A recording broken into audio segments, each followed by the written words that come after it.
Michael, Jack Silvani, did he come through his fitness test yesterday? I got through, so he's certainly available to play. I guess the question that we have to ask is he ready?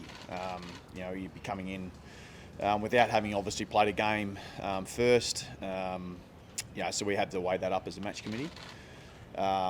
Just got weighing up that availability versus ready to play, and we've sort of got to weigh that up as a match committee. Harry's obviously not available back here and running around a bit. How is he? No, he's pretty good. He seems to have bounced okay. Certainly early indications, obviously with the concussion protocols, there's a few steps to roll through, but certainly the initial ones, he's pretty good. He'd love to be playing, clearly, but no, he's out here having a bit of a run around, which is a good sign. What do you have to weigh up with your forward line? Obviously, Harry's a blow, but Jack Martin's been really solid for you down there, especially the last month and a half. So what are you weighing up in terms of Jack Silvani's availability and everything else that goes into that? Yeah, I think what we've been able to find is some real cohesionness with our group down there. So we've been able to play taller, and that's certainly worked for us. We've gone with a bit of a smaller look, which is proved to be successful as well. So we'll sort of weigh up obviously what the roles we need to be played. Clearly having an aerial presence is going to be pretty important. It's obviously a couple of players down there that go well on the intercept game, and they defend as well as any team in the competition. So it'll be a tightly fought match, and we'll be able to take those opportunities when we can. And certainly our boys are going to have to compete in the air to be able to get the ball on the ground. So trying to weigh all that up, and then just what mix we need to be able to make that happen. Is Mitch McGovern a chance to switch forward? Yeah, they've all been possible conversations. Not so much Mitch specifically, but what does it look like? But yeah, look, we favour the cohesionness of this part of the year. We're fortunate that we've got a lot of players that are in form right now. We've been able to have players come in and do a really important role for us, and they've been fit and healthy, and as a result of that, they've been able to execute really well. Certainly our back 6-7 have been pretty settled for a few weeks now, so we'd certainly favour that. Having the midfield group, well and truly settled over the last few weeks has been important for us, and will continue to be important for us. And we've obviously got a couple of things in the front half that we just need to have a bit of a think about, and just what does that mix look like. Someone like a Matt Kennedy come into selection. Yeah, definitely. Yeah, you guys are all over it. Like you got genuine 3 options there for us. So, they're all the sort of chats that we're having now, and obviously Matty's played a fair bit of forward as well, and obviously with his size, there's an advantage there as well, and he's managed to get a fair bit of work under his belt over the last, particularly in the last month. So not just from a training perspective, but lucky enough to get a game last week as well. So that certainly puts him in a good position to come in. There's talk that Max Gawn might have to play Saw. You took a pretty aggressive approach towards him last time, and it seemed to work. Is that something you might want to replicate if he gets up? I reckon we might need more than a toe to stop him. So he's an incredible player, genuine star for them. And we've seen the importance he is, just not as a captain, but clearly the role he plays and the presence he brings. And if I know there's a few competitive souls that are in that team, and he's certainly the top of the pops when it comes to that. So no, we understand walking in what he presents for us, and don't really particularly care what's wrong with him, because I know what he can do and what threat he provides. So no, our rucks are going to have their hands full, and we're going to have to try and even up that matchup where possible. What else did you... What's that, sorry? To No, we're not too sure what the mix has been. There's a lot of different discussion. I saw Richo down at the cafe this morning. He offered not much to me, so he just drove on by, but said a quick g'day and didn't offer anything. So we're not sure. I mean, what you are doing, you're speculating on what that forward line mix would be. They've obviously had a couple of people that have come out of that part of the ground, and there's been discussion around what their efficiency down there. I mean, we don't tend to buy too much into it. They're a really seasoned football team, football club. They've got a really established system, and I'm sure they're backing that in. Our job is to try and put pressure on that system and try and at least sway it a little bit in our favour. So it shouldn't matter too much who's there, and we should have the same approach no matter what. Your encounters with the D's this year have been pretty low scoring. Is that just sort of that really contested brand that they pride themselves on? Is that the type of game that you'd be happy to see play out tomorrow if it is that way? Well, I think they've shown over the course of the year that you have to be able to live in a space where contest and defence is high priority, and that's been something that we've prided ourselves on in more recent times. And if we get opportunities and they're only small opportunities, then we've got to maximise those when we get them. So.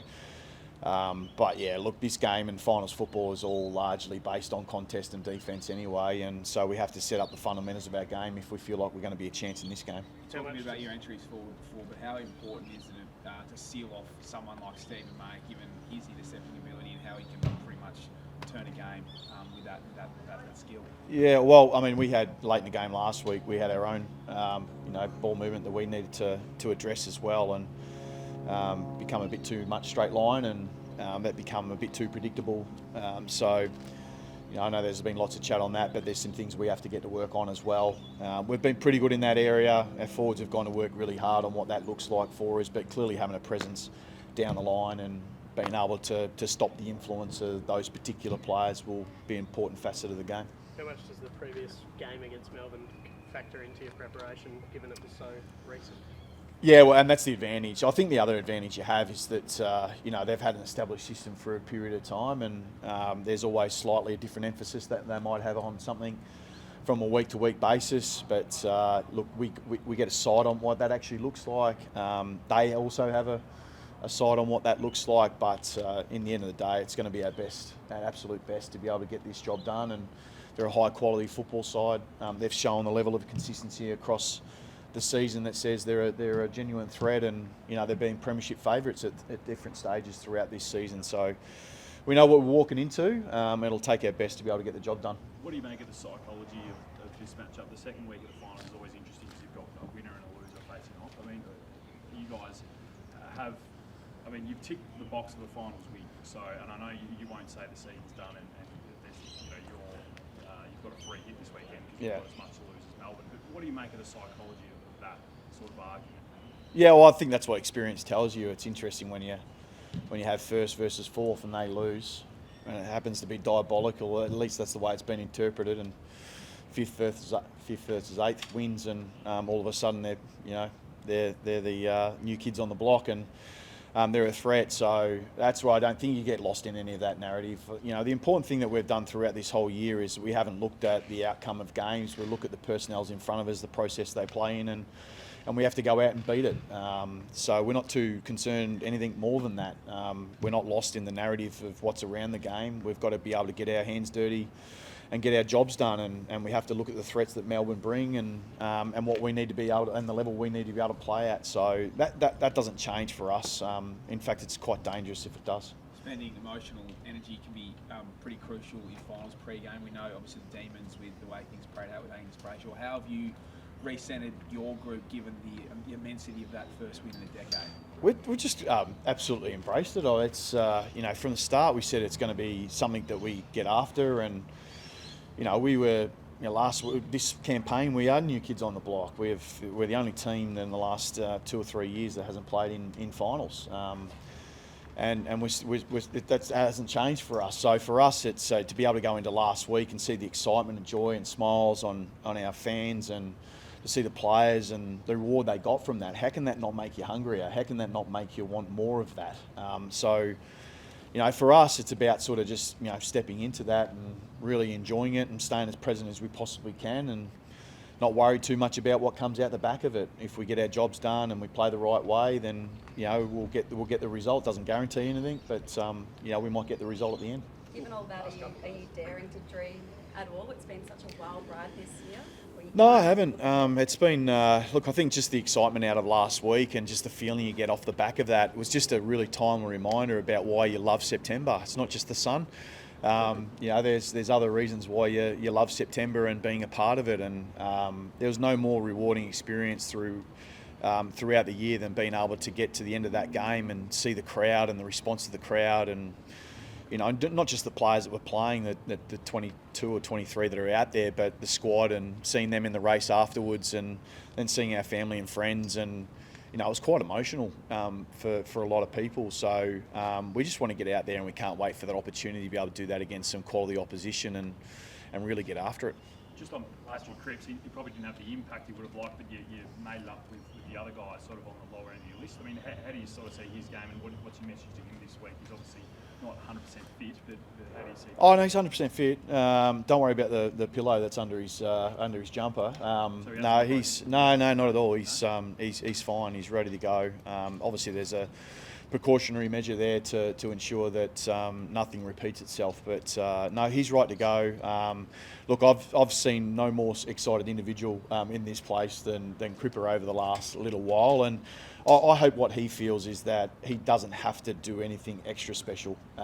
His job is to get his job done and play his role within that. We know at times that will have some brilliance attached to it. But that's not our expectation, and the strength of this team has been that a lot of players have been really clear on their roles, and we've had some individuals that have stepped up that have, unheralded in a lot of ways. But what's not, that might not be spoken about a lot externally, but it's certainly spoken a lot internally, and that's what we'll continue to value. Thanks, Chris. All right, thank you. Cheers.